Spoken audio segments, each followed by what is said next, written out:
বন্ধুরা, আমরা কম্পিউটার হার্ডওয়্যারে processor socket and it's type এটা করাচ্ছিলাম। আগের যেগুলো করিয়ে দিয়েছি, আজকে যেটা করাবো সকেট টাইপের সেকশানে সেটা হচ্ছে বল গ্রিড অ্যারে, বিজিএ সকেট, আর তার সঙ্গে করাবো আইএসএ, পিসিআই এবং এজিপি স্লট।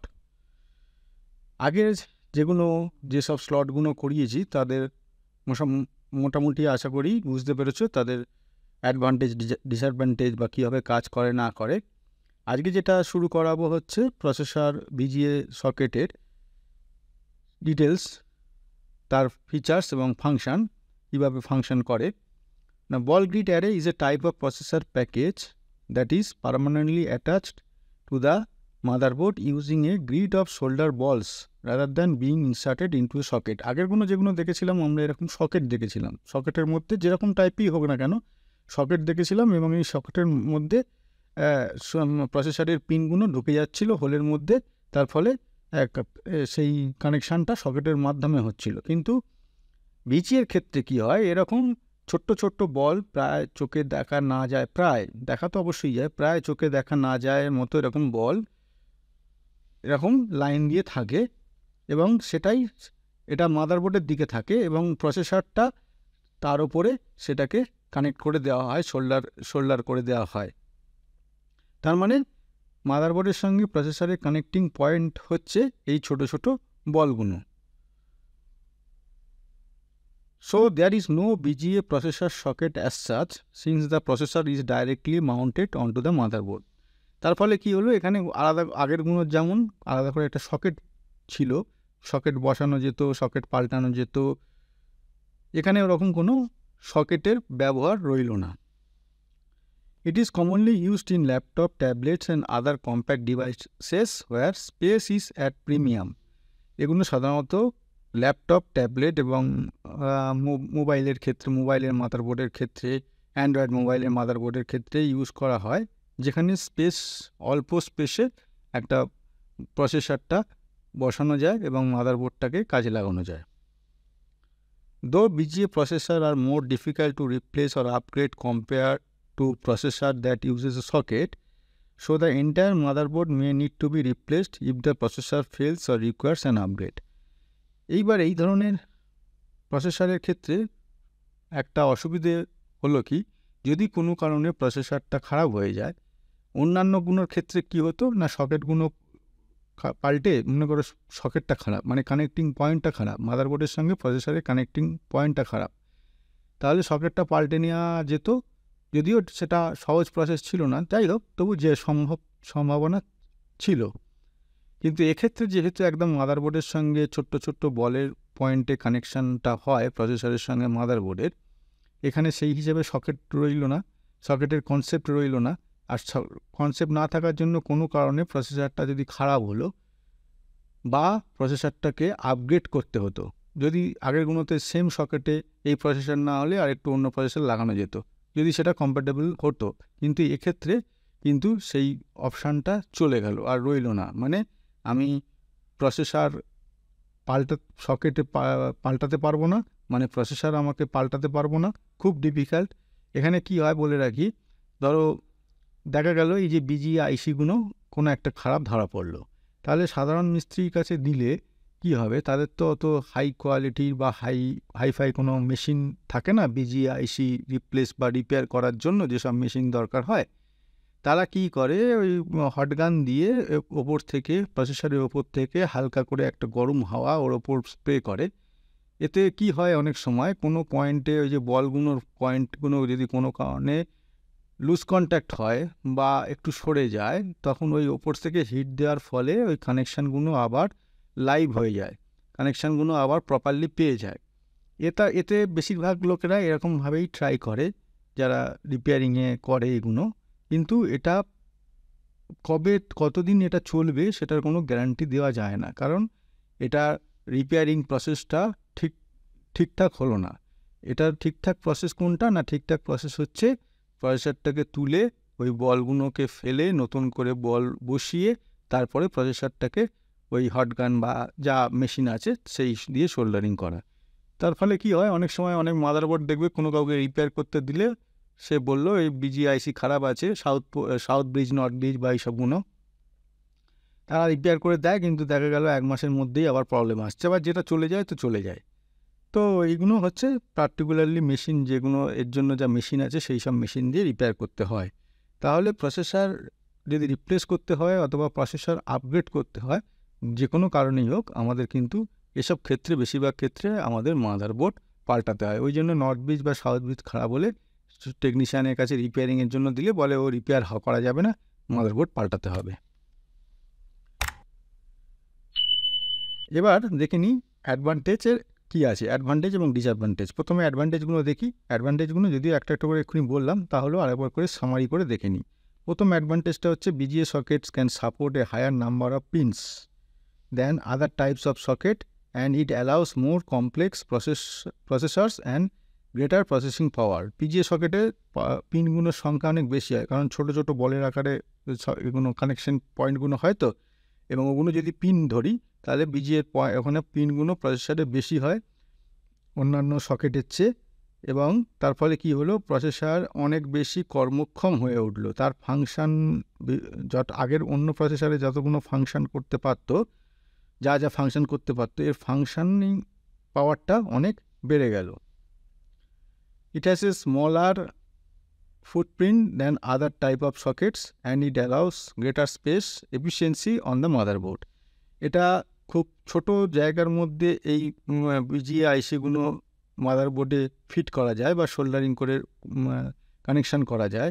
তার ফলে কি হলো, এটা অনেক জায়গাটা কম নিল মানে মাদারবোর্ডের যে বাকি যে জায়গাটা, সে মোবাইল অ্যান্ড্রয়েড মোবাইলের মাদারবোর্ড হোক বা কম্পিউটারের মাদারবোর্ড, যে কোনো মাদারবোর্ড হোক, বিজিএ আইসি ইউজ করলে তার মানে আরও বেশি জায়গা পড়ে থাকছে, সেই জায়গাগুলো অন্য কাজে, অন্য ডিজাইনিংয়ে ইউজ করা যায় বা ইউজ করে যারা ড্রয়িং টেকনিশিয়ানরা, যারা মাদারবোর্ড ড্রয়িং করে।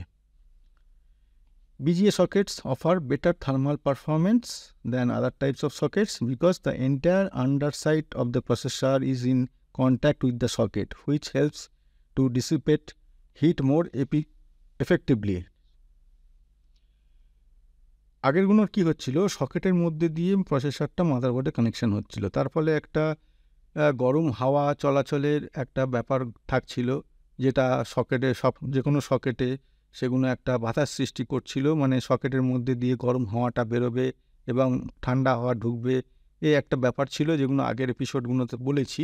এক্ষেত্রে যেহেতু ডাইরেক্টলি প্রসেসরটা মাদারবোর্ডের সঙ্গে কানেক্টেড হয়ে যাচ্ছে অলমোস্ট প্রায় ওই ছোটো ছোটো বলগুলোর সাহায্যে, তার ফলে কি হলো, এন্টায়ার হিট যেটা জেনারেট হবে সেটা পুরোপুরি মাদারবোর্ডের ওই জায়গার মধ্যে ছড়িয়ে গেল, এবং ছড়িয়ে যাওয়ার ফলে কি হলো, আগের প্রসেসরের মতো এই প্রসেসরগুলো কিন্তু অত গরম হবে না, মানে কুলিং সিস্টেমটা অনেক কম, তুলনামূলকভাবে অনেক কম লাগবে।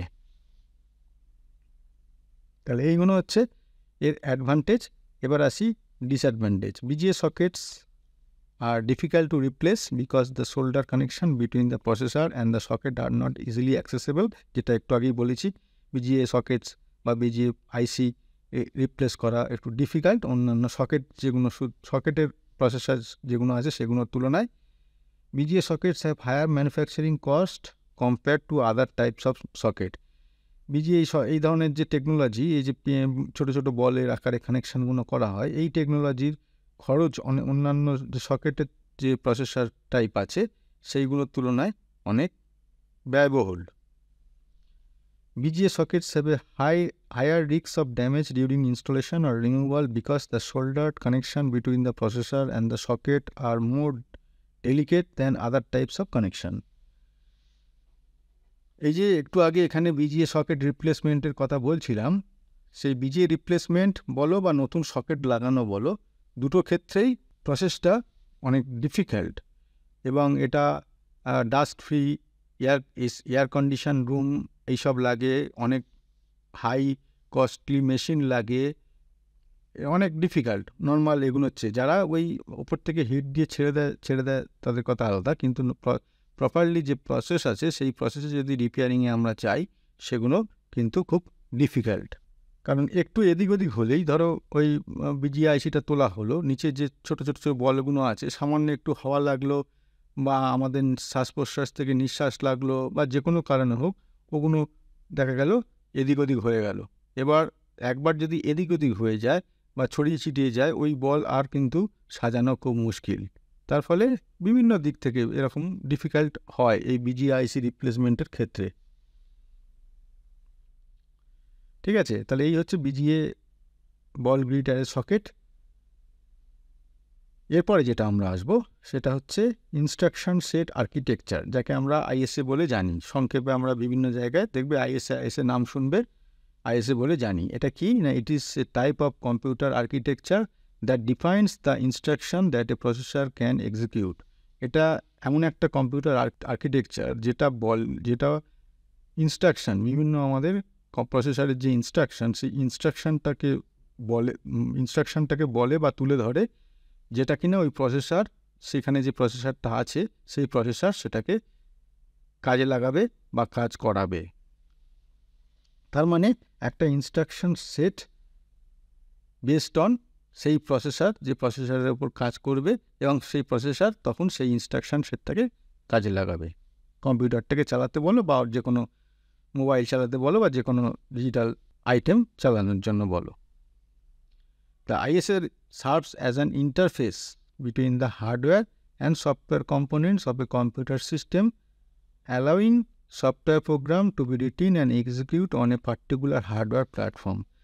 তাহলে আইএসএটা কি হলো, একটা ইন্টারফেস। কার মধ্যে ইন্টারফেস না, এক মাদারবোর্ড। এখানে হার্ডওয়্যার মানে সমস্ত হার্ডওয়্যার, মানে মাদারবোর্ড এবং মাদারবোর্ডে যা যা থাকে সেইটা, এবং সফটওয়্যার। মনে করো কোনো একটা সফটওয়্যার তৈরি করে দিলেই, ডিজাইনিং করে প্রোগ্রামিং করে তৈরি করে দিলেই হবে না, সেটা কোন প্রসেসরের উপরে কাজ করাবো সেইটা মোস্ট ইম্পর্টেন্ট। কারণ সেই প্রত্যেক প্রসেসরের একটা নিজস্ব আর্কিটেকচার আছে। সে কি পদ্ধতিতে কাজ করবে না করবে, তার কতগুলো পিন, তার কতগুলো ইনস্ট্রাকশন দেওয়ার ক্ষমতা, কত ইনস্ট্রাকশন নেওয়ার ক্ষমতা, ক্যালকুলেশন করার ক্ষমতা ইত্যাদি অনেক রকম প্যারামিটার্স ডিপেন্ড করে এবং এটা প্রসেসর টু প্রসেসর ভ্যারি করে। সুতরাং যে প্রোগ্রাম যখন কোনো একটা প্রোগ্রামিং কিছু হচ্ছে বা কোনো একটা সফটওয়্যার ডেভেলপমেন্ট হচ্ছে, সেটা অবশ্যই ডিপেন্ড করবে সেই মাদারবোর্ডে হার্ডওয়্যার কী আছে, মানে মেন প্রসেসর এবং তার আর যা রিলেটেড পার্টস আছে তার ওপর। তারা যে আর্কিটেকচারটাকে সাপোর্ট করবে, সফটওয়্যার বা প্রোগ্রামিংটা সেই বেসিসে তৈরি করতে হবে বা তৈরি করতে হয়। The ISA defines the basic operation that a processor can perform, such as arithmetic and logic operation, data movement and control flow in instruction. ISA basic operation, প্রসেসরের যে বেসিক অপারেশন সেগুলো আইএসএর মাধ্যমে হয়ে থাকে। কি না, বেসিক অপারেশন কি, প্রসেসরের একটা বেসিক অপারেশন বলতে আমরা কি বুঝি না, অ্যারিথমেটিক অ্যান্ড লজিক অপারেশন, যোগ বিয়োগ গুণ ভাগ এবং যে কোনো লজিক্যাল, যেগুলো যুক্তি দিয়ে যে কাজগুলো হয়। ডাটা মুভমেন্ট, এখান থেকে ওদিকে ডাটা মুভমেন্ট, হার্ড ডিস্ক থেকে এদিক থেকে হার্ড ডিস্কে ডাটা মুভমেন্ট।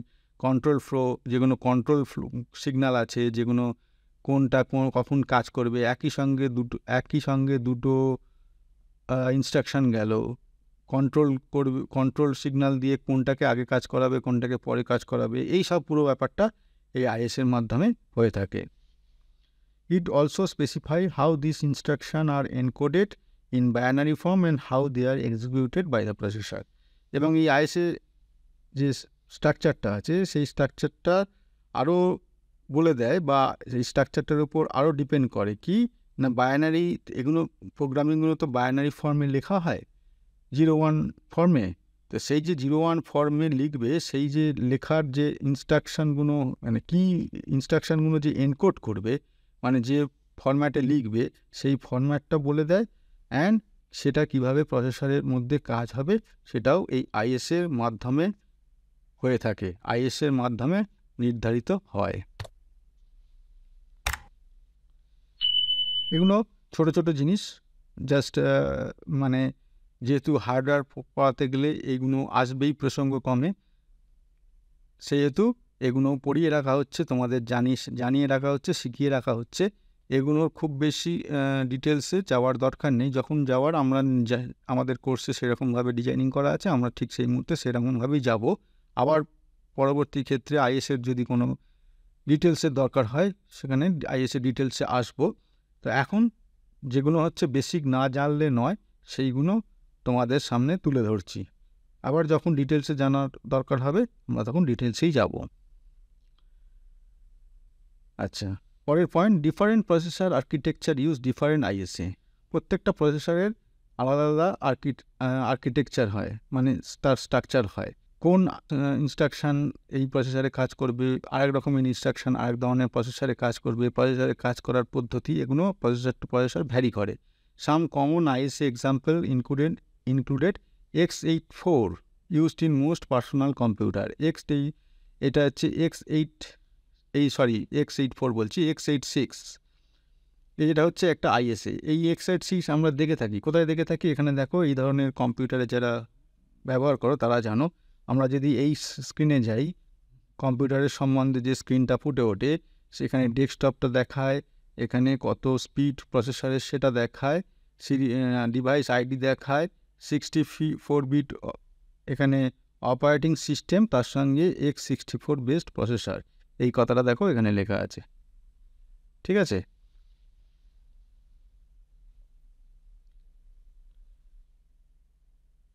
তো এই জায়গায় আমরা এখানে পাবো, এটা আমরা নিয়মিত পাবো x64 ফ্যামিলি, বা এই যে এটা x8, এইরকম x64 বেসড প্রসেসর যেমন এখানে লেখা আছে, তেমনি অনেক জায়গায় ওরকম x86 বেস যে আমাদের আইএসএ আর্কিটেকচার সেটাও পাবো।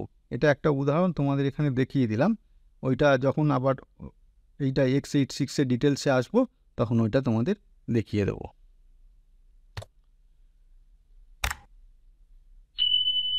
ARM used in smartphone and tablets and MIPS used in embedded system। এটা পরে ডিটেলসে এগুলো পরে আসবো, এখন এগুলো আসছি না, এখন মেনলি কম্পিউটার হার্ডওয়্যারের উপরই থাকছি।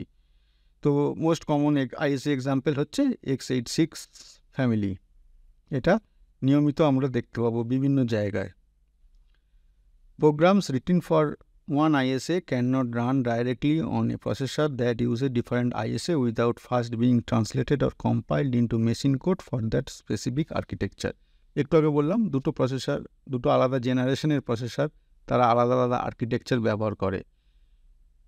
একটা আর্কিটেকচার, মনে করো প্রসেসর এ, তার যে আর্কিটেকচারের উপর বেস করে যে প্রোগ্রাম বা সফটওয়্যার বানানো হয়েছে, সেটা ডাইরেক্টলি দুম করে অন্য একটা জেনারেশন, মনে করা যাক প্রসেসর বি, সেখানে দিলে কিন্তু কাজ করবে না। তাকে আগে ট্রান্সলেট করে নিতে হবে, কম্পাইল্ড করে নিতে হবে, নিয়ে তারপরে ওই আর্কিটেকচারের সঙ্গে ফিট করে নিতে হবে, নিলে তারপরে অন্য প্রসেসরে কাজ করবে, আদারওয়াইজ কিন্তু করবে না। যার জন্য দেখো অনেক কিছু প্রসেসর হয় যে আপওয়ার্ড কম্প্যাটেবিলিটি, ডাউনওয়ার্ড কম্প্যাটেবিলিটি, এগুলো শুনে থাকবে। মানে কি, একটা সফটওয়্যার যখন বেরোলো, সেইটা বেরিয়ে তো সেখানে তো টেকনোলজি থেমে থাকবে না, এটা তো আগে এগোবে। তাহলে সফটওয়্যারটাকে বা প্রোগ্রামটাকে এমনভাবে ডেভেলপ করতে হবে যারা পেছনের দিকের যে প্রসেসরগুলো আছে সেখানে দু একটা জেনারেশনে সেখানে চলে, আবার আগে যেগুলো আসবে, সামনে যেগুলো আসবে টেকনোলজি বেসড, সেইখানেও চলে, এরকমভাবে জিনিসগুলো হয়।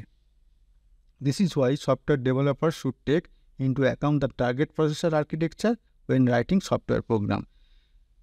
যেটা বললাম যে সফটওয়্যার ডেভেলপাররা কোন প্রসেসরের ওপর কাজ করবে সেইটাকে বেস করে। হ্যাঁ, এর সঙ্গে সব আপওয়ার্ড কম্প্যাটেবিলিটি বা ডাউনওয়ার্ড কম্প্যাটেবিলিটি এটা থাকে, সেটা পরে, কিন্তু কোন প্রসেসরের ওপর কাজ করবে, তার কি আর্কিটেকচার, সেটাকে মাথায় রেখে সফটওয়্যার ডেভেলপাররা সফটওয়্যার ডেভেলপমেন্ট করে।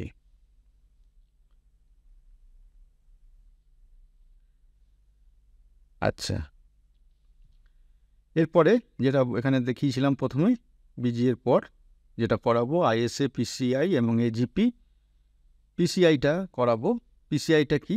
আইএসএটা আগে হয়ে গেছে, পেরিফেরাল কম্পোনেন্ট ইন্টারকানেক্ট, সংক্ষেপে আমরা পিসিআই বলি। এর কি ফিচার্স এবং function? PCI is a type of computer bus that allows peripheral devices to be connected to a computer's motherboard. এটা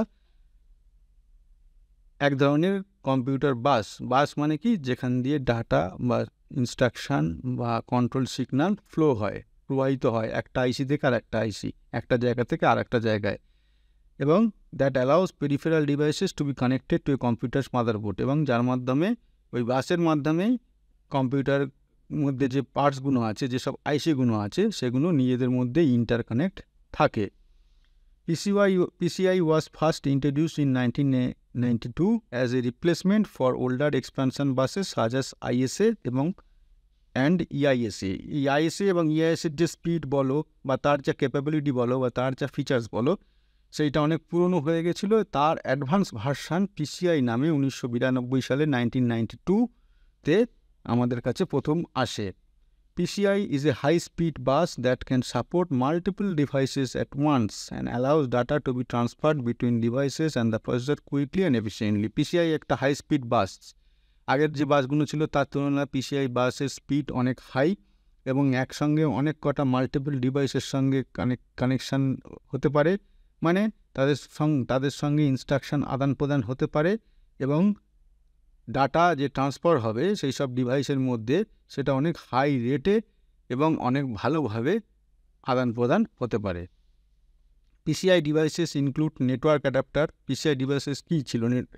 এখন তো নেটওয়ার্ক অ্যাডাপ্টার মাদারবোর্ডের মধ্যেই চলে এসছে। একসময় নেটওয়ার্ক অ্যাডাপ্টার কার্ড ইউজ হতো এবং সেটা PCI কার্ড ইউজ হতো। সাউন্ড কার্ড, এখন সাউন্ডও মাদারবোর্ডের মধ্যে চলে এসছে মেনলি। কেউ যদি খুব হাইফাই সাউন্ড লাগাতে চায় তখন সেটা আলাদা করে কার্ড লাগাতে হয়। ভিডিও কার্ড, সেটাও এখন মাদারবোর্ডের মধ্যে চলে এসছে। কেউ যদি আলাদা করে গ্রাফিক্স কার্ড লাগাতে চায় কোনো গ্রাফিক্স ডিজাইনিংয়ের জন্য বা গেম খেলার জন্য, সেটা তখন আলাদা করে লাগাতে হবে। And other expansion card that can be added to a computer to enhance it's functionality. এইগুলো PCI স্লটে আমরা ব্যবহার করতে দেখি। এবার আসি, দেখো এই ব্লক ডায়াগ্রামটা এখানে দেখিয়েছি। এই যে বাস কাকে বলছে এখানে দেখিয়েছি, কন্ট্রোল বাস, অ্যাড্রেস বাস, ডাটা বাস। কন্ট্রোল বাস কী করবে না, এই পথ দিয়ে যে সিগন্যালগুলো যাবে সেগুলো আইসিগুলোকে কন্ট্রোল করবে। কোন আইসি কখন কী কাজ করবে, অ্যাক্টিভ হবে, সেইগুলো কন্ট্রোল হবে। অ্যাড্রেস বাস কি না, কোথায় ডাটাটাকে পাঠাবো, কোথায় ইনস্ট্রাকশনটাকে পাঠাবো, সেই অ্যাড্রেস দিয়ে পাঠাতে হবে। তো আমি যেমন একটা কোথাও যদি চিঠি লিখি কাউকে, তা চিঠিতে একটা অ্যাড্রেস থাকে, তো যেখানে হলে পোস্টম্যান বা কুরিয়ারম্যান কোথা থেকে কোথায় নিয়ে যাবে, সেখানে সেই যে হচ্ছে অ্যাড্রেস। এখানেও ঠিক তেমনি একটা অ্যাড্রেস দিয়ে পাঠাতে হয়। আর ডাটা বাস মানে আমরা যে চিঠিতে যে মেন টপিকটা লিখছি বা যে কন্টেন্টটা লিখছি সেটা তো ডাটা। আমি ভালো আছি, তোমরা কেমন আছো, ইত্যাদি ইত্যাদি, সেই রকম এখানেও ঠিক। তাহলে সেই অ্যাড্রেস বার, এখানে যে অ্যাড্রেস দেওয়া থাকবে সেই অ্যাড্রেসে এই ডাটাটা এখানে পৌঁছে যাবে আর সেটাকে কন্ট্রোল করবে এই কন্ট্রোল বাস দিয়ে। এই দেখো এখানে দেখছো বিভিন্ন আইসির মধ্যে এই যদি এগুলো ধরি, এগুলো হচ্ছে বাস বলতে পারো। এখান দিয়ে ডাটা হোক, ইনস্ট্রাকশান হোক, কন্ট্রোল সিগন্যাল হোক, অ্যাড্রেস বার হোক, ডাটা বাস হোক, এগুলো সব এরকম ছড়িয়ে মাদারবোর্ডে এগুলো ছড়িয়ে ছিটিয়ে আছে। বিভিন্ন এটা উপরের লেয়ার, মাঝের লেয়ার আছে, নিচের লেয়ার আছে, সেরকমভাবে এগুলো ঘটে থাকে। এই দেখো এটা হচ্ছে ISA slot, 8 bit ISA slot. এটা হচ্ছে 16 বিট ISA স্লট। তার অ্যাডভান্স হলো EISA, এইটা স্পিড আরও বেশি। এখান থেকে যেটা আমাদের পরবর্তীকালে এলো সেটা হচ্ছে এই দেখো PCI X1, এগুলো X1, X4, X8, এগুলো হচ্ছে স্পিড। যত বেশি টেকনোলজি এগিয়েছে তত স্পিডগুলো এগিয়েছে। এই PCI Express X4, PCI Express 8, PCI Express 16, ঠিক আছে। তাহলে এই যে দেখছো ধারাবাহিকভাবে টেকনোলজি যত অ্যাডভান্স হয়েছে এর আকার আয়তন তত চেঞ্জ হয়েছে। আর প্র্যাকটিক্যালি যদি দেখি, এই মাদারবোর্ড এখানে দেখতে পাচ্ছ, আমি এখানে ছবিটা এখানে পেস্ট করেছি। বিভিন্ন সাইজের, বিভিন্ন আকারের এই স্লটগুলো। যত টেকনোলজি এগিয়েছে তত স্পিড বেড়েছে, তার আকার আয়তনও চেঞ্জ হয়েছে।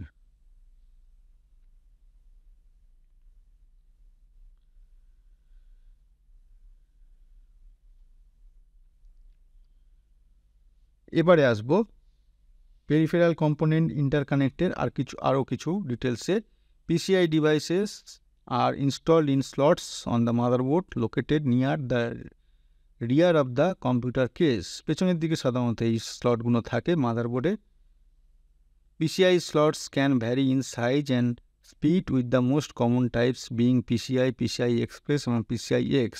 যেটা একটু আগে ছবিতে দেখালাম যে PCI স্লটগুলো বিভিন্ন সাইজের হয়, বিভিন্ন আকারের হয় এবং তার উপর ডিপেন্ড করে এর স্পিডও চেঞ্জ হয়। এগুলো দেখতে পাচ্ছ বিভিন্ন আকার এবং আয়তনের।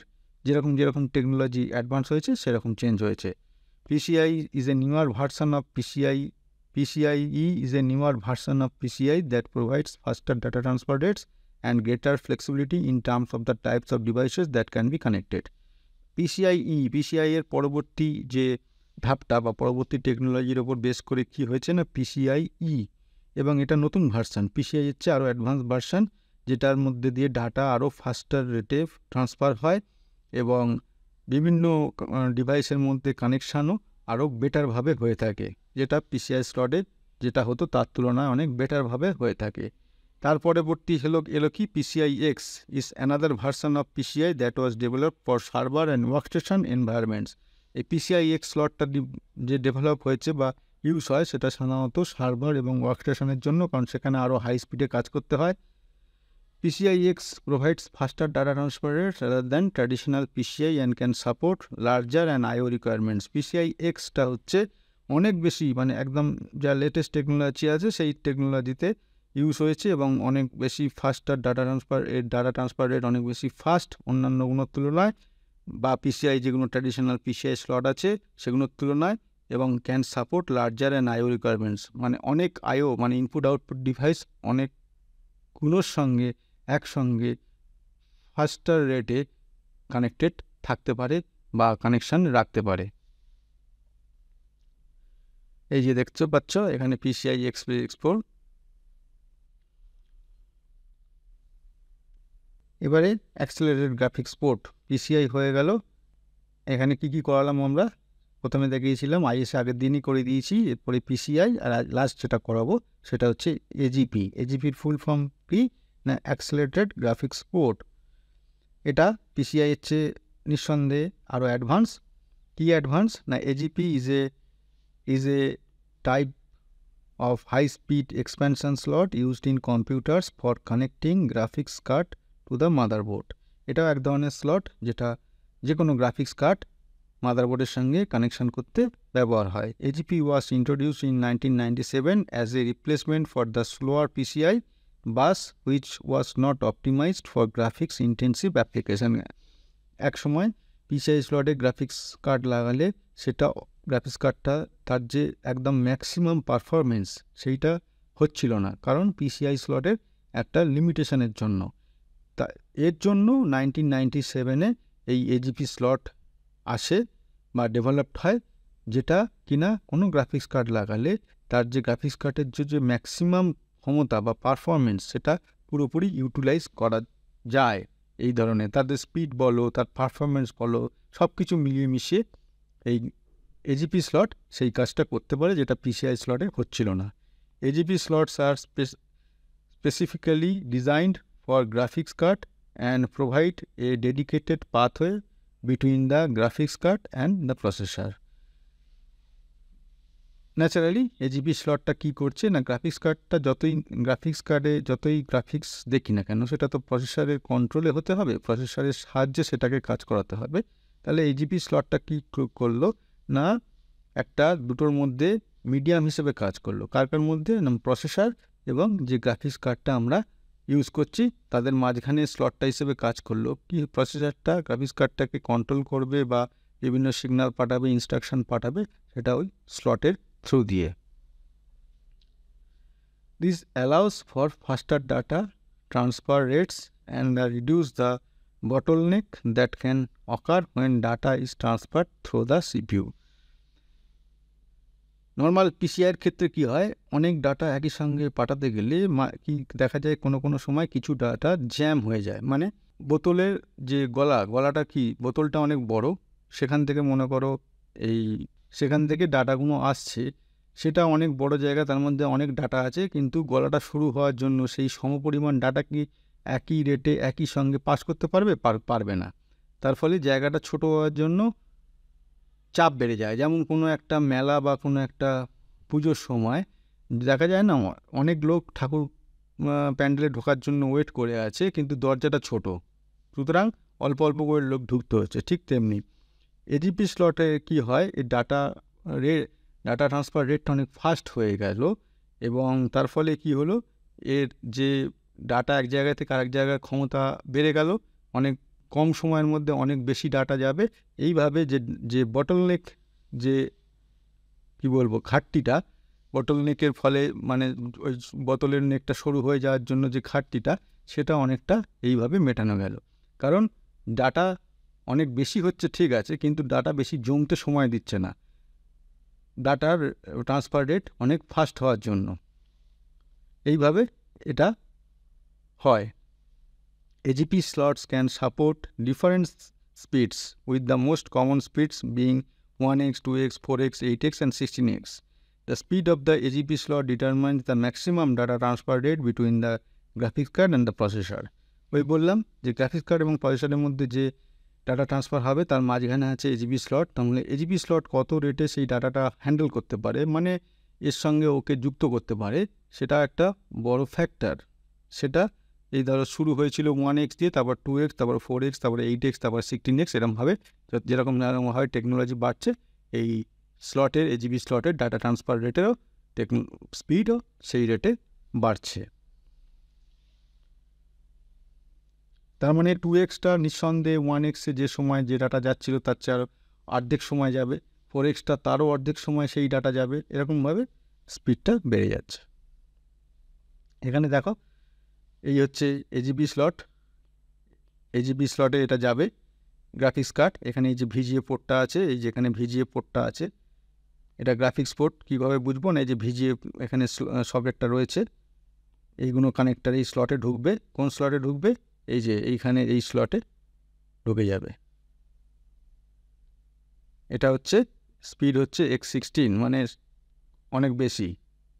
AGP 8x can transfer data up to 2.1 GB per second, while AGP 4x has a maximum transfer rate of 1.1 GB per second. তার মানে বুঝতেই পারছো হাফ হয়ে গেল। মানে 8xের যে 8x কত রেটে পাঠাতে পারে? 2.1 GB per second। তার মানে এটার হাফ যদি করি, সেইটা হচ্ছে AGP 4x, সে কত রেটে পাঠাতে পারে না 1.1 GB per second। ঠিক আছে, অলমোস্ট হাফ হয়ে গেল। বা ঘুরিয়ে যদি বলি 4x, AGP 4x যে স্পিডে পাঠায় তার ডবল হয়ে গেল AGP 8x। AGP have been largely replaced by newer interface such as PCI Express. PCIe provide faster data transfer rate and more flexibility in terms of the types of devices that can be connected. AGP আবার replaced হয়ে যাচ্ছে PCI Express, যেটা স্পিডটা এবং তার data transfer rate বলো বা তার কাজ করার ক্ষমতা বলো, সবগুলোই AGP স্লট AGPর চেয়ে অনেক বেশি হয়। ঠিক আছে, তো এই আর কি। এটা মাথায় রাখবে যে আমরা যেহেতু টেকনোলজি নিয়ে কাজ করছি বা টেকনোলজি নিয়ে পড়াশোনা করছি, আজ যেখানে টেকনোলজি থেমে থাকে না, আজ যেখানে আছে আগামীকাল সে তার থেকে অ্যাডভান্স টেকনোলজি হবে, তারপরের দিন আরও অ্যাডভান্স হবে। আমাদের তাহলে যদি বলতে পারো আমরা কি করে তাল মেলাবো? তাল মেলানোর একটাই উপায়, বারবার বলি তোমাদের, সেটা হচ্ছে বেসিকটা তোমাদের ক্লিয়ার রাখতে হবে।